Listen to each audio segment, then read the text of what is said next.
Senhor presidente, senhores vereadores, cidadãos fazendenses, boa tarde. Estamos num tempo,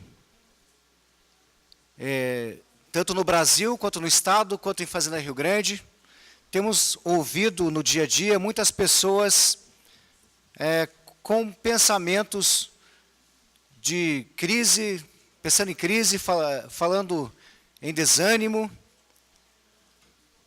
E eu queria trazer uma palavra um pouco diferente, mesmo que às vezes é difícil tanto a gente ouvir falar em crise, de tanto ouvir falar em que não tem solução, que não tem saída, vai piorar, a gente às vezes tem que tomar cuidado para não se contaminar com esse discurso.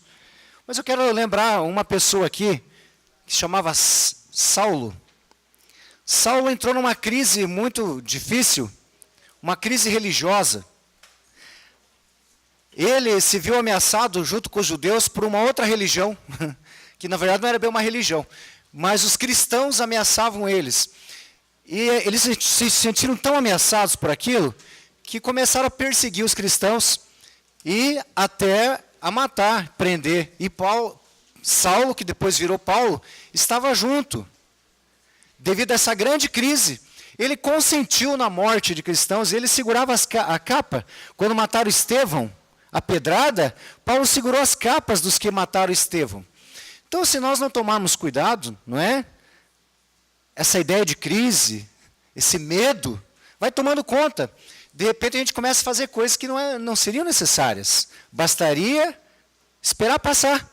Olha ali, ó. O mesmo Paulo depois fala, não é? Também nos gloriamos nas tribulações. Também nos momentos de tribulações, temos que nos gloriar, ficar felizes e dar graças a Deus. Sabendo que a tribulação produz paciência. Nós temos que ser pacientes nesses momentos mais difíceis. E perseverar. A paciência, né, produz experiência. E principalmente nós temos que perseverar. Nós não podemos desistir nunca. E não se pode perder a esperança. Sempre tem que ter esperança. E a esperança não traz confusão. Ora, então, sabemos que os dias não são os melhores, mas temos que ter convicção, continuar fazendo o nosso melhor, acreditando, perseverando. E não caindo nesses discursos de confusão, entrando em confusão. Nós sabemos que hoje está muito fácil fazer oposição. É fácil fazer oposição, porque em toda parte que você vai, está difícil a situação. Nesse momento está difícil. Eu também fui no posto de saúde. Antes de mim tinha ido pessoas lá. Alguns vão filmar, outros vão fazer outras coisas. Eu fui lá acompanhar uma pessoa que estava passando muita dor. De madrugadinha. Não tinha quase ninguém lá. E fiquei conversando com os funcionários. E eles vieram me falar das dificuldades que têm enfrentado. Porque às vezes lota demais. E eles não conseguem dar conta. São muitas pessoas ao mesmo tempo, não é? Os médicos atendem muito mais do que a lei diz que é para eles atenderem, às vezes, porque tem momentos que não vence o trabalho. E são situações difíceis. Não adianta a gente ir lá, às vezes, querer quebrar tudo, né?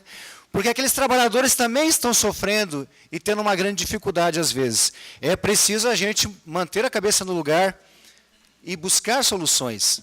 Claro que muitas coisas podemos fazer para melhorar, não é? Nós temos que, no município, por exemplo, nós temos que pensar duas coisas. O plano diretor talvez não seja mais discutido antes das eleições, mas é através do plano diretor que nós vamos organizar nossa cidade, para que a gente não fique tão dependente de recurso externo.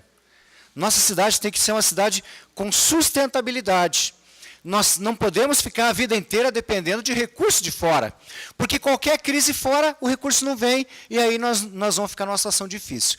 Então, isso depende de planejamento, de um plano diretor, onde a gente organiza o crescimento da cidade, evitando depender tanto de fora, evitando que sejamos uma cidade dormitório. Então, tem que regular o crescimento, tem que crescer conforme dá, tem que restringir o inchaço. E nós temos que ser ousados nisso, porque isso depende de nós. Muito obrigado.